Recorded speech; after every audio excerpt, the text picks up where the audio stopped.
Muchas gracias por atendernos. Un placer. En principio, querría una opinión suya sobre este proceso de endeudamiento, estos últimos 4 años principalmente, en la relación deuda-Producto Interno Bruto y esta nueva apertura que está tratando de hacer este gobierno que asumió hace un mes y medio. Sí, bueno, creo que las deudas contratadas por el gobierno de Mauricio Macri pueden ser consideradas como ilegítimas porque el propósito del endeudamiento, la justificación era llegar a una situación económica muy positiva para la gente, indemnizando a los fondos buitres lo que no había hecho el gobierno anterior.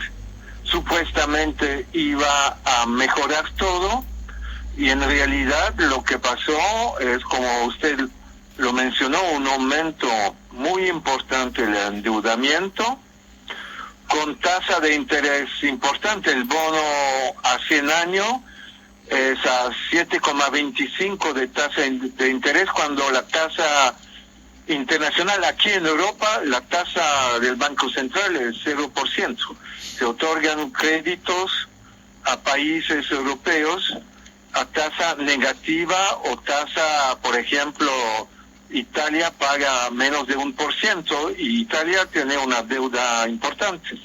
Es decir que las condiciones en las cuales el gobierno de Mauricio Macri contrató deuda eran desfavorables a la población. Y además, el acuerdo con el FMI por 57 mil millones de dólares es un acuerdo que implicaba nuevas condicionalidades impuestas por esa institución de Washington.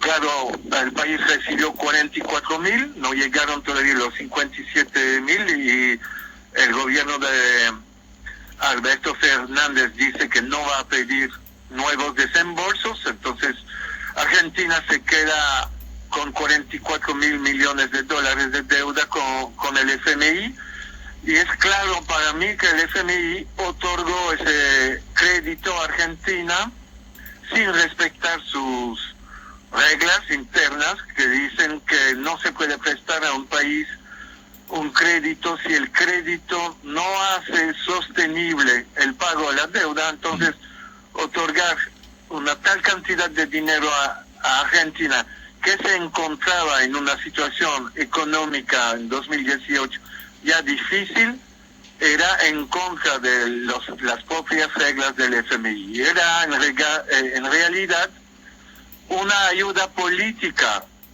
desde la presidencia de Estados Unidos, desde Donald Trump, a un socio, a un gobierno amigo, que era el gobierno de Mauricio Macri. Entonces, por lo tanto, creo que hay que cuestionar esas deudas contratadas por ese gobierno anterior y analizar para ver si realmente responde al criterio de servir el interés de la nación. Y pienso que una auditoría mostraría que, al contrario, ha sido contratada por objetivos que no eran respetuosos de los intereses de la nación. Doctor Toussaint, clarísimo, y en ese sentido me surgen un par de preguntas, pero me parece que la principal pasa por, en ese contexto de deuda ilegítima, hay fechas y vencimientos que hay que renegociar. ¿Cuán importante es la parte política de la renegociación de la deuda, que sería lo que está haciendo el presidente actual en esta gira por Europa? La parte política es muy importante, pero hay que tomar en cuenta que realmente para construir en una negociación política una correlación de fuerza favorable, hay que tomar medidas fuertes para entrar en una negociación. En el caso de Argentina, para mí, declarar una suspensión de pago, declarar entonces una moratoria de pago, diciendo que el país necesita auditar con participación ciudadana las deudas reclamadas al país que no han sido contratadas por el nuevo gobierno elegido de manera democrática en octubre de 2019. Por lo tanto, se necesita un tiempo y por eso se necesita una suspensión de pago.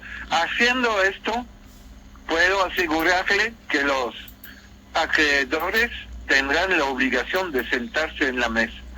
Si se está negociando sin tener correlación de fuerza, no veo realmente, no se trata de buena voluntad, de simplemente buenos argumentos, se tratan en ese tipo de circunstancias de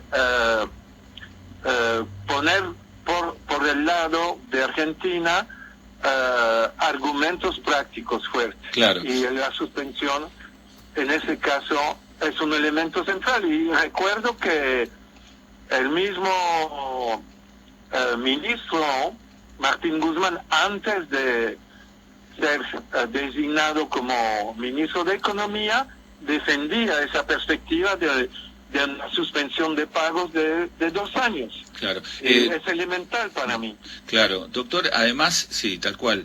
Y le pregunto esto para ver la casuística y el ejemplo. ¿Cuál es el porcentaje de deuda sobre PBI o PIB en Europa que ya enciende una alarma para la Unión Europea? Bueno, a ese nivel la situación de Argentina no es tan alarmante.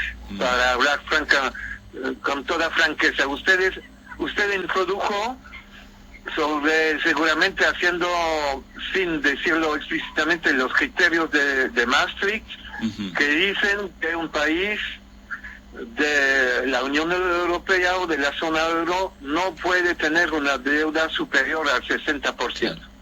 Eso es verdad, pero Francia tiene una deuda de 95%. Mi país, Bélgica, tiene una deuda sobre el PIB de 98%. Italia, 130%. Portugal, 132%.